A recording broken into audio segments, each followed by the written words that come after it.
नाज़रीन अस्सलाम वालेकुम। मैं मोहम्मद रियाज़ अहमद सियासत न्यूज़ आइना में आपका खैर मकदम है। नाज़रीन, आप अच्छी तरह जानते हैं कि आज सारी दुनिया इस बात को लेकर परेशान है कि इसराइल न सिर्फ गज़ा पर तबाही व बर्बादी मचा रहा है, गज़ा में न सिर्फ वो दरिंदगी का मुजाहरा कर रहा है और फ़लस्तीनियों की नस्लकुशी कर रहा है, बल्कि आप देखेंगे कि सारे इलाके को वो ऐसा लगता है कि जंगी लिपेट में लेने वाला है। मिसाल के तौर पर आप देखते हैं कि लेबनान पर उसने हमला कर दिया है और कहा यह जा रहा है कि लेबनान पर उसने जो हमला किया है वो गज़ा पर हमले के बाद सबसे बड़ा हमला है। वैसे में नाज़रीन, जहाँ तक गज़ा का सवाल है, आप देखेंगे कि 7 अक्टूबर 2023 को इसराइल गज़ा जंग का आगाज़ हुआ और उसके बाद इसराइल ने जिस तरह फ़लस्तीनियों की नस्लकुशी की, उनका कत्लेआम किया, उसमें तकरीबन 41,431 फ़लस्तीनी जाँ बहक हुए हैं, जबकि 95,818 फ़लस्तीनियों ने यानी बहुत ज़्यादा ज़ख्मी हुए हैं। और इनमें कि ये कहा जाता है कि 50 से 60% फ़लस्तीनी ऐसे हैं जो मुस्तकिल तौर पर माज़ूर हो गए हैं। बहरहाल नाज़रीन, जो सबसे बड़ी खबर है इसराइल की दहशतगर्दी की, इसराइल की तबाही व बर्बादी की, तो आपको बता दें कि इसराइल ने लेबनान के शहरों पर शदीद बमबारी कर दी है और जिसमें कहा जा रहा है कि एक शख्स शहीद हुआ है जबकि 17 ज़ख्मी हुए हैं। हिजबुल्लाह ठिकानों को निशाना बनाने का इसराइल ने दावा भी किया है। वैसे भी नाज़रीन, आपको बता दूं कि जहां तक इस हमले का सवाल है, कहा जा रहा है कि गज़ा जंग शुरू होने के बाद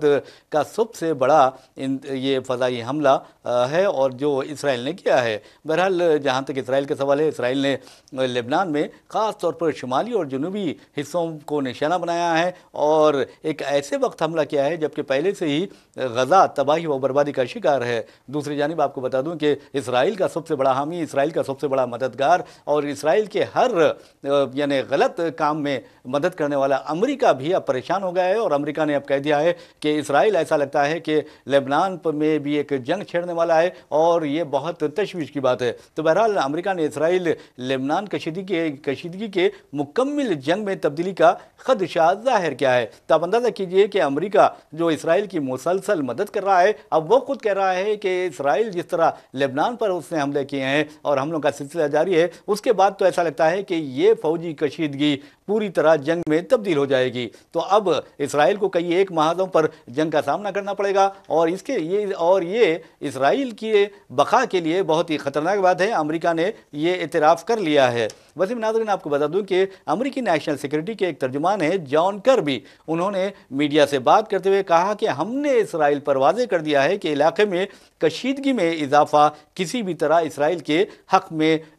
यानी बेहतर साबित नहीं हो सकता। तो आप अंदाज़ा कर सकते हैं कि अमेरिका को भी ये पूरी तरह अंदाज़ा हो गया है कि इसराइल अब तबाही व बर्बादी के दहाने पर खड़ा हुआ है, क्योंकि ये उसने जो जुल्म कि वो जबर किया है फ़लस्तीनियों पर, फ़लस्तीनियों का कत्लेआम किया है, फ़लस्तीनियों की नस्लकुशी की है। और आपको बता दूं कि जैसा कि मैंने आपको पहले बताया है, 41,431 फ़लस्तीनी 7 अक्टूबर से लेकर अब तक शहीद हुए हैं, जिनमें तकरीबन यानी 70% जो तादाद है शोहदा की, उसमें ख़वातीन और बच्चे शामिल हैं, जबकि 30% आम नौजवान हैं या बूढ़े लोग हैं। लेकिन आप अंदाज़ा कर सकते हैं कि इसराइल को रोकने वाला कोई नहीं है। वैसे भी अब जॉन कर्बी का ये कहना है कि इसराइल के लिए ये जंग तबाहकुन साबित हो सकती है अगर वो लेबनान को पर जो हमला कर रहा है, जो हमले कर रहा है और उसे फौजी कार्रवाई में तब्दील कर रहा है, तो ये फौजी कार्रवाई जंग में तब्दील हो सकती है और किसी भी तरह इसराइल के मफाद में नहीं हो सकती। वैसे भी नाज़रीन, आपको बता दूं कि जुमे के रोज़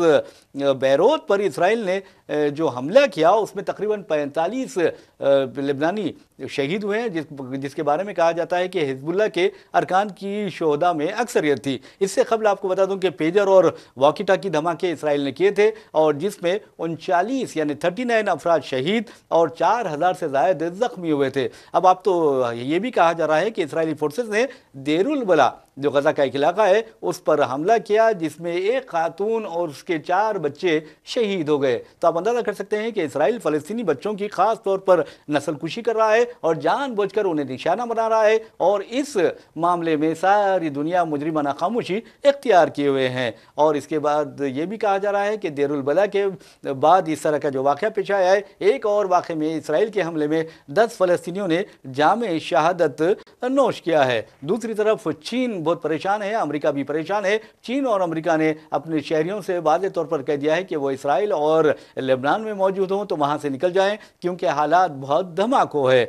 तो बहरहाल चीन अब ये कहने लगा है, तशवीश भी जाहिर की है और अपने शहरियों को हुक्म दिया है कि वो लेबनान से और इसराइल से निकल जाएं। वैसे नाज़रीन, आपको बता दूं कि इतवार को इसराइल ने लेबनान पर एक नहीं, दो नहीं, बल्कि तकरीबन 400 फ़ज़ाई हमले किए थे। तो आप अंदाज़ा कर सकते हैं कि ये ऐसा लगता है कि इलाका जंग में डूब जाएगा, जंग में गर्क हो जाएगा। लेकिन ये जंग इसराइल के लिए यकीनन तबाह व ताराज और बर्बादी का बायस बनने वाली है। वैसे नाज़रीन, आपको बता दूं कि एक और ख़बर आ रही है और उस खबर का ताल्लुक ईरान से है। ईरान से ये खबर आ रही है जिसमें कहा गया है कि पेजर जो धमाके हुए हैं, जो इसराइल ने इस्तेमाल किए थे, आप देखेंगे कि किस तरह उन पेजर्स में धमाकों मादे भर दिए गए थे, छुपा दिए गए थे और फिर उसे लेबनान भिजाया गया था। लेबनान में हिजबुल्लाह के अरकान ने उसे इस्तेमाल किया था, क्योंकि इसराइल मोबाइल जो फ़ोन होते हैं उससे निशाना लगा, यानी उससे पता लगाकर मुजाहिदीन को निशाना बनाता है। ऐसे में हिजबुल्लाह के जो मुजाहिदीन हैं वो सिर्फ पेजर इस्तेमाल कर रहे थे, लेकिन पेजर के ज़रिए भी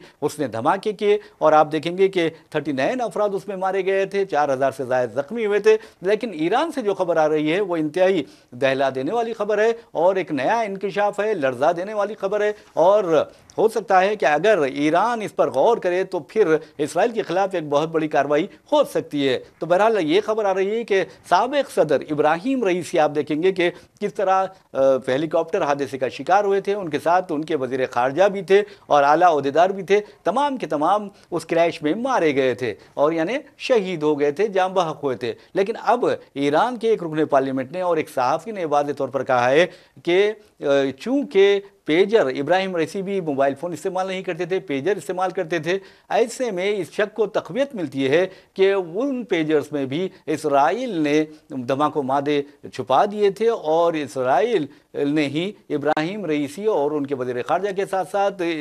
ईरान के अहम सिक्योरिटी अहदेदारों का उस हादसे के ज़रिए कत्ल किया है। अब देखना यह है कि ईरान क्या रद्द-ए-अमल ज़ाहिर करता है और इस मामले में इसराइल का क्या मौक़िफ़ होता है। वैसे भी आप अच्छी तरह जानते हैं कि नए ईरानी सदर की तकरीब हलफ बर्दारी में शिरकत के लिए जब इस्माइल हनिया पहुंचे थे तो आपने देखा कि किस तरह इस्माइल हनिया को शहीद किया गया था। तो बहरहाल नाज़रीन, ये खबरें हैं फ़लस्तीन से मुतालिक और अब देखना यह है कि ये हालात, ये जो डेवलपमेंट हो रहा है इलाके में, वो क्या एक नई जंग छेड़ देगा, ये आने वाला वक्त ही बताएगा। नाज़रीन, हम आपको लिए चलते हैं अमेरिका में वज़ीर-ए-आज़म नरेंद्र मोदी मौजूद हैं और आप अच्छी तरह जानते हैं कि वज़ीर-ए-आज़म नरेंद्र मोदी ने अमेरिका का 3 रोज़ा दौरा किया है। वहाँ पर उन्होंने कई एक माहिदात पर दस्तखत भी किए हैं और दूसरी तरफ आप देखेंगे कि एक तरफ वज़ीर-ए-आज़म नरेंद्र मोदी अमेरिका पहुँच रहे थे और उसी दिन अमेरिकी हुकूमत ने, जो बाइडन इंतज़ामिया ने खालिस्तानी अलहदगी पसंदों से बातचीत की। तो पता नहीं दोस्त कौन है, दुश्मन कौन है, ये तो फैसला आने वाला वक्त ही करेगा। लेकिन मोदी का वहाँ अच्छा इस्तकबाल भी किया गया। लेकिन आपको एक जो खबर हम आपको बता रहे हैं वो ये है कि अमेरिका में यूनाइटेड नेशन जनरल असेंबली का इजलास मुनक़िद हुआ। उस मौके पर फारिग वक्त में, यानी वक्त निकाल कर वज़ीर-ए-आज़म नरेंद्र मोदी और यानी फ़लस्तीनी अथॉरिटी के फ़लस्तीनी सदर महमूद अब्बास की मुलाकात हुई है। इस मौके पर मोदी जी ने गज़ा में इंसानी सूरत हाल पर गहरी तशवीश ज़ाहिर की है और जल्द से जल्द बहाली अमन और इलाके में इस्तेहकाम से मुताल्लिक़ हिंदुस्तान की तायीद व हिमायत का इआदा किया है। वैसे नाज़रीन, आपको बता दूं कि जहाँ तक वज़ीर-ए-आज़म नरेंद्र मोदी का सवाल है, उनकी हुकूमत का सवाल है, ये इनकी तीसरी मियाद है और इन तीनों मियादों में, यानी अपनी पहली और दूसरी मियाद के दौरान और फिर अब तीसरी मियाद जो जिसके 100 दिन मुकम्मिल हो चुके हैं, उस दौरान वज़ीर-ए-आज़म नरेंद्र मोदी ने फ़लस्तीनियों के बारे में कोई हमदर्दाना बयान या उनकी तायीद में, उनकी हिमायत में बयान नहीं दिया है। जबकि आप अच्छी तरह जानते हैं कि मोदी हुकूमत पूरी तरह इसराइली हुकूमत की तायीद करती है, बेंयामिन नेतन्याहू की तायीद करती है और वैसे भी बेंजामिन नेतन्याहू और मोदी जी की दोस्ती भी गहरी है। लेकिन इन दोस्ती को छोड़कर आप देखेंगे कि अगर देखा जाए इंसानियत के नुक्ते नज़र से, तो आप अंदाज़ा करिए कि कोई भी संग दिल से संग दिल क्यों ना हो, वो फ़लस्तीनी बच्चों के क़त्ल-ए-आम पर लाजिम एक बयान ज़रूर जारी करता है। लेकिन वज़ीर-ए-आज़म नरेंद्र मोदी ने वहाँ के बच्चों के बारे में एक बयान भी नहीं दिया, एक लफ्ज़ भी नहीं कहा है। जबकि रूस और यूक्रेन जंग के दौरान जो बच्चे यूक्रेन में मारे गए हैं, शहीद हुए हैं, उनके बारे में वज़ीर-ए-आज़म को बहुत तकलीफ हुई है। लेकिन फ़लस्तीनी बच्चों के शहादत के बारे में, जिनकी तादाद आप अंदाज़ा कर सकते हैं कि 42,000 से ज़ायद फ़लस्तीनी शहीद हुए हैं, जिसमें से 70% फ़लस्तीनी ख़वातीन और बच्चे शामिल شامل ہیں، لیکن وزیر اعظم نے کبھی بھی فلسطینی بچوں کے شہادت کا حوالہ نہیں دیا ہے۔ تو آپ اندازہ کیجئے، بہرحال ملاقات تو ہوئی ہے، یہ تو ایک ضابطے کی تکمیل بھی ہوتی ہے۔ تو بہرحال وزیر اعظم نریندر مودی نے ہندوستان کے اس عہد کا احاطہ کیا کہ ہم بحالی امن کے لیے، پائیدار امن کے لیے یہ تائید کرتے ہیں، اور یہ بھی انہوں نے اعادہ کیا کہ ہندوستان دو مملکتی حل کا یعنی چاہتا ہے، یعنی فلسطین اور اسرائیل، یعنی علیحدہ مملکت فلسطین کا ہندوستان حامی ہے۔ یہ بات کہی ہے، یہ مجبوری ہو سکتا ہے، لیکن انہوں نے یہ بات کہی ہے۔ اس کے علاوہ آپ کو بتا دوں کہ انہوں نے کہا کہ پائیدار امن چاہیے، وہ اس بات کے کہاں ہے۔ ویسے ناظرین، جہاں تک وزیر اعظم نریندر مودی کے دورے امریکہ کا سوال ہے، تو آپ کو بتا دوں کہ انہوں نے وہاں نہ صرف یونائٹڈ نیشن جنرل اسمبلی کے اجلاس سے خطاب کیا، بلکہ آپ کو بتا دوں کہ جو بائیڈن سے بھی انہوں نے بہت ہی تفصیلی ملاقات کی، ساتھ ہی انڈین امریکن کمیونٹی سے بھی ان کا نے خطاب کیا ہے۔ پھر اس کے بعد آپ دیکھیں گے ٹیک لیڈرز جو ہوتے ہیں، ٹیکنالوجی کے جو لیڈرز ہیں، چیف ایگزیکٹو آفیسرز ہیں، ان کے ساتھ گول میز کانفرنس کا بھی انعقاد عمل میں آیا۔ اسی کے ساتھ آپ دیکھیں گے کہ کوڈ کا جو سربراہ اجلاس منعقد ہوا تھا، اس میں بھی انہوں نے شرکت کی ہے۔ تو یہ کوڈ کا جو ہے، امریکہ ہے، جاپان ہے، انڈیا ہے اور ایسے ممالک ہیں، تو آپ اندازہ کر سکتے ہیں کہ ان کو اہمیت تو دی گئی ہے، لیکن ایک بات جو سب کے لیے ذہنوں میں، سب کی آنکھوں میں کھٹک رہی ہے، نظروں میں کھٹک رہی ہے، وہ یہ ہے کہ امریکہ ایک طرف ہندوستان کے آگے دوستی کا ہاتھ بڑھا رہا ہے، وزیر اعظم نریندر مودی سے بات چیت کر رہا ہے، لیکن دوسری طرف خالصتان کے جو علیحدگی پسند ہے ان کو بھی انٹرٹین کر رہا ہے۔ اب دیکھنا یہ ہے کہ امریکہ اور ہندوستان کی دوستی کیا رنگ لاتی ہے، کیا یہ مطلبی دوستی ہے یا مطلب کی دوستی ہے، مفادات کی دوستی ہے، یا پھر ایک دوسرے کے خلاف دونوں اقدامات کر رہے ہیں۔ کیونکہ آپ دیکھیں گے کہ پنون جو امریکہ اور کینیڈا کے شہری ہیں، ان کے قتل کا منصوبہ بنانے اور ان کے قتل کی سازش کرنے اور ان کے قتل کی سازش کو ناکام بنانے کا امریکہ نے ہندوستان کا دعویٰ کیا ہے، اور کہا کہ پنون کے قتل کی سازش حکومت ہند نے بنائی ہے۔ اس سلسلے میں امریکی عدالت نے ہندوستانی حکومت کے ساتھ ساتھ مشیر قومی سلامتی اجیت دوول کے خلاف بھی سمن جاری کیا ہے۔ تو اب اندازہ کیجئے کہ یہ تعلقات اب کیا رنگ لاتے ہیں۔ علاقے میں اسرائیل، علاقے میں جو چین ہے، چین کے بارے میں امریکہ ہندوستان سے کیا حاصل کرنا چاہتا ہے، یہ سوچنے والی بات ہے۔ ناظرین، آپ اچھی طرح جانتے ہیں کہ حیدرآباد فرقند بنیاد میں فی الوقت ہائیڈرا اپنی کارروائیوں کے ذریعے ہلچل مچا رہا ہے، اور آپ یہ بھی اچھی طرح جانتے ہیں کہ ریونت ریڈی حکومت نے ہائیڈرا کو کھلی آزادی دے دی ہے، کھلی چھوٹ دی ہے، اور وہ اس چھوٹ کا پوری طرح استعمال کر رہا ہے۔ تو بہرحال ہائیڈرا اے وی رنگناتھ یعنی اس کے کمشنر ہیں، ان کی قیادت میں ہائیڈرا کام کر رہا ہے، اور ہائیڈرا کا دعویٰ ہے کہ اس نے اب تک یعنی اس نے کہا ہے کہ 11 سپٹمبر تک 262 عمارتوں کو، یعنی غیر قانونی عمارتوں کو، جو بفر زون میں تعمیر کر لیے گئے تھے، جو ایف ٹی ایل میں تعمیر کر لیے گئے تھے، جھیلوں پر تعمیر کیے گئے تھے، یا پھر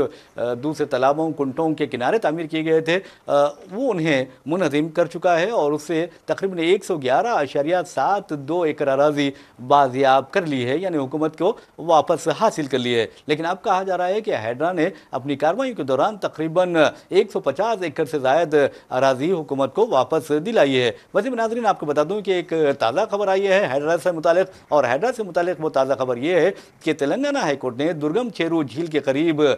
جائیدادوں کے ہائیڈرا کی انہدامی کارروائی کو روک دیا ہے، اس پر روک لگا دی ہے۔ آپ اندازہ کر سکتے ہیں کہ وہاں پر چیف منسٹر ریونت ریڈی کے بھائی کے مکان کو بھی نوٹس دی تھی ہائیڈرا نے۔ تو بہرحال ہائی کورٹ نے اس ضمن میں عبوری احکامات جاری کیے ہیں، یعنی انٹریم آرڈرز دیے ہیں۔ اس کے علاوہ آپ کو بتا دوں کہ امر سوسائٹی کے مکینوں نے یہ درخواست داخل کی تھی، جس کے بعد ہائی کورٹ نے یہ اقدامات کیے ہیں۔ ویسے میں ناظرین آپ کو بتا دوں کہ جہاں تک ہائیڈرا کا سوال ہے، ہائیڈرا نے جو تازہ ترین کارروائی کی ہے وہ امین پور میونسپلٹی میں سروے نمبر 12 میں کارروائی ہے، اور وہاں اس نے غیر قانونی ڈھانچوں کو منہدم کیا ہے۔ ویسے بھی جہاں تک ہائیڈرا کا سوال ہے، آپ کو بتانا ضروری ہے کہ سب سے پہلے سونم چیرو پر اس نے تعمیر کردہ ناجائز عمارتوں کو تقریباً 42 جن کی تعداد بتائی جاتی ہے انہیں منہدم کیا۔ پھر آپ دیکھیں گے کہ پیڈا چیرو میں تقریباً 24 غیر مجاز عمارتوں کو ہائیڈرا کی جانب سے منہدم کیا گیا۔ اپا چیرو گگن پہاڑ میں یہ واقع ہے، اور وہاں پر تعمیر کردہ 14 عمارتوں کو ہائیڈرا نے زمین دوز کر دیا۔ اس کے بعد آپ کو یہ بھی بتانا ضروری ہے کہ کٹھوا لیک ہے، یہ ڈنڈیگل جو ہے وہاں ہے یہ، 13 غیر قانونی عمارتوں کو ہیڈرا نے زمین دوز کر دیا، زمین کے برابر کر دیا۔ مانما گلی مشیرآباد میں 3 مکانات کو ہیڈرا نے منہدم کر دیا ہے۔ اس کے علاوہ لوٹس پونڈ پلاٹ نمبر 30 میں بھی جو ناجائز عمارتیں کی گئی تھی انہیں گرا دیا گیا ہے۔ اس کے علاوہ این کنونشن، آپ کو اندازہ ہے کہ یہ ناگرجنا فلم سٹار کی ہے، اور وہاں بھی ہیڈرا نے کارروائی کرتے ہوئے تقریباً 5 ایکڑ اراضی حکومت کو بازیاب کروائی تھی۔ ناظرین، آپ اچھی طرح جانتے ہیں کہ ہندوستان اور پاکستان میں جو تہذیبی و ثقافتی تعلقات ہیں فی الوقت التوا کا شکار ہیں، کیونکہ ہندوستان نے واضح طور پر کہہ دیا ہے کہ پاکستان جب تک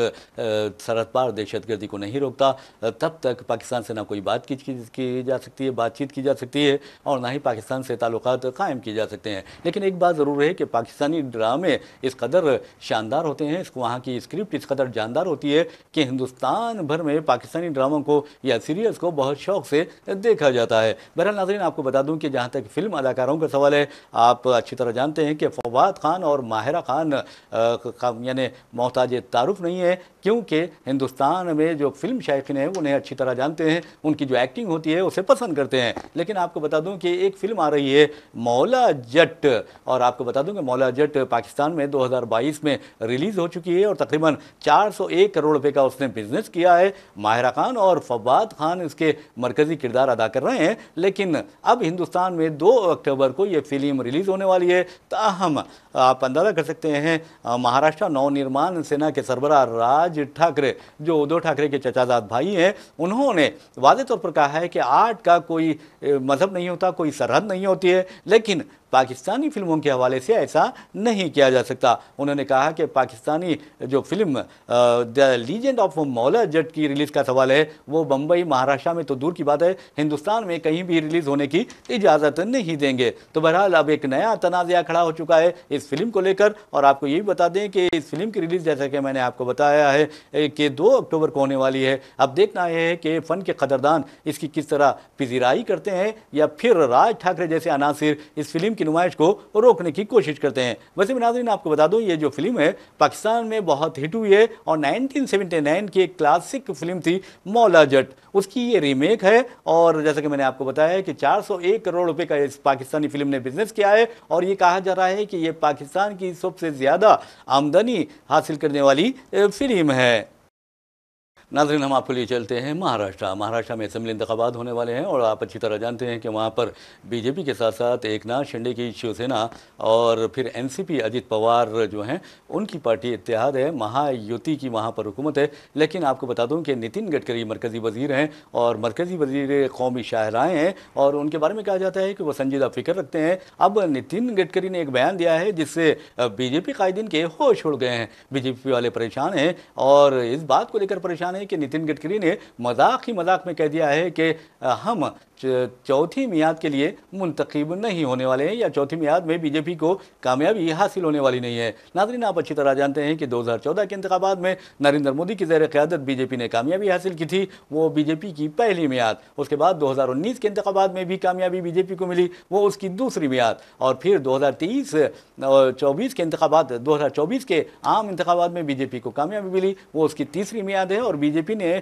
یا مودی حکومت نے اپنے 100 دن بھی مکمل کر لیے ہیں، اور اب یہ کہا جا رہا ہے کہ 2029 کے جو عام انتخابات ہوں گے اس میں بی جے پی کو شکست ہوگی، بی جے پی اقتدار میں واپس نہیں ہوگی۔ یہ کانگریس بھی کہہ رہی ہے، لیکن اب نتن گڈکری نے مذاق میں یہ بات کہتے ہوئے وزیر اعظم نریندر مودی کو پریشان کر دیا ہے۔ امت شاہ بھی ہو سکتا ہے کہ اس بیان کا نوٹ لیں، لیکن وہ نتن گڈکری کا کچھ نہیں بگاڑ سکتے، کیونکہ نتن گڈکری کے بارے میں کہا جاتا ہے کہ وہ آر ایس ایس کے منظور نظر ہے یا نور نظر ہے، بلو آئیڈ بوائے ہے۔ تو بہرحال ناظرین، آپ کو بتانے کا مقصد یہ ہے کہ نتن گڈکری نے کہا کہ بی جے پی چوتھی میعاد کے لیے کامیاب نہیں ہوگی، لیکن ریپبلکن آف انڈیا کے جو سربراہ ہیں، آپ کو بتانے کا مقصد کیا ہے، اس کے سربراہ جو ہیں اٹھاولے، وہ چوتھی میعاد کے لیے بھی وزیر رہیں گے، یہ انہوں نے بات کی ہے، اور انہوں نے یہ بھی کہا ہے کہ رام داس اٹھاولے کی ایک خوبی یہ ہے کہ وہ ہر حکومت میں بحیثیت وزیر شامل رہتے ہیں۔ اس وقت لوگ خے بھی لگا رہے تھے، لیکن میں سمجھتا ہوں کہ انہوں نے جو بات نتن گڈکری نے کہی ہے، اگرچہ وہ ایک مذاق ہے، لیکن हकीकत भी है और अब 2029 में ऐसा ही होने वाला है। वैसे नाज़रीन, महाराष्ट्र में जो इंतखाबात हो रहे हैं उसके बारे में हम आपको बता दें कि जहाँ तक बीजेपी का सवाल है, बीजेपी ने पिछले असेंबली इंतखाबात में 103 हलकों में कामयाबी हासिल की थी और उसके बाद आप देखेंगे जिस तरह जोड़ तोड़ हुआ है, उसके बाद शिवसेना एकनाथ शिंदे के अरकान असेंबली की तादाद 40 हो गई और एनसीपी के 41 हो गई, कांग्रेस के 40 और फिर शिवसेना यूबीटी यानी उद्धव ठाकरे के जो है वो तादाद घटकर 15 हो गई है और एनसीपी एसपी जो है यानी शरद पवार उसकी तादाद घटकर 13 हो गई है और अदर्स जो हैं दूसरे उनकी तादाद 29 है। मजलिस इत्तेहादुल मुस्लिमीन 20 में शामिल है जिसके 2 अरकान कामयाब हुए थे। बहरहाल नाज़रीन, आपको जहाँ तक रामदास उठावले का सवाल है, आपको बता दूं कि 2014 से वो रुकन राज्यसभा है और मोदी हुकूमत की काबीना में शामिल हैं। वैसे नाज़रीन, महाराष्ट्र में 288 नशस्तें हैं और इस बारे में सत्यपाल मलिक साबिक गवर्नर जम्मू कश्मीर का एक बयान आया है और उन्होंने कहा कि महाराष्ट्र और हरियाणा में बीजेपी को शर्मनाक शिकस्त का सामना करना पड़ेगा और सत्यपाल मलिक ने वाज़ेह तौर पर कहा है कि वो महाराष्ट्र में इत्तेहादी जो हुकूमत है कांग्रेस, एनसीपी और शिवसेना उद्धव ठाकरे की जो इत्तेहाद है उसकी तायद करेंगे, उसके हक में इंतखाबी मुहिम भी चलाएंगे। नाज़रीन, आप अच्छी तरह जानते हैं कि हिंदुस्तान में लड्डू की क्या अहमियत है और लड्डू के बारे में कहा जाता है कि हिंदुस्तानी तहज़ीब का, हिंदुस्तानी खानों का, हिंदुस्तानी ज़ायक़ों का एक ये लाज़िम हिस्सा है और ख़ास तौर पर आप अंदाज़ा कर सकते हैं कि पूजा के मौके पर लड्डूस का या लड्डुओं का बहुत ज़्यादा इस्तेमाल किया जाता है और इन लड्डुओं को बनाने के लिए खालिस घी इस्तेमाल किया जाता है और इसके अलावा साथ साथ आप देखेंगे कि ड्राई फ्रूट का इस्तेमाल होता है। लेकिन आप ये जानकर हैरत में मुब्तला हो जाएंगे कि हालिया अरसे के दौरान इस बात का इंकशाफ खुद चीफ मिनिस्टर आंध्र प्रदेश चंद्रबाबू नायडू ने किया कि तिरुपति बहुत ज़्यादा मुक़द्दस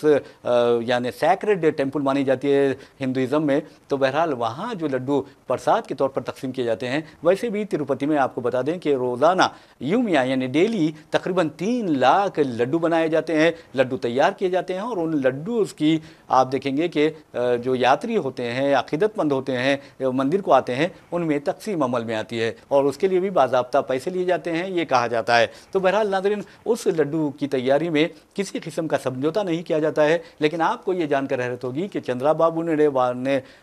नायडू ने वाज़ेह तौर पर कहा है कि जगन मोहन रेड्डी की हुकूमत में उन लड्डुओं की तैयारी में आप अंदाज़ा कीजिए कि खंजीर की चर्बी यानी पिग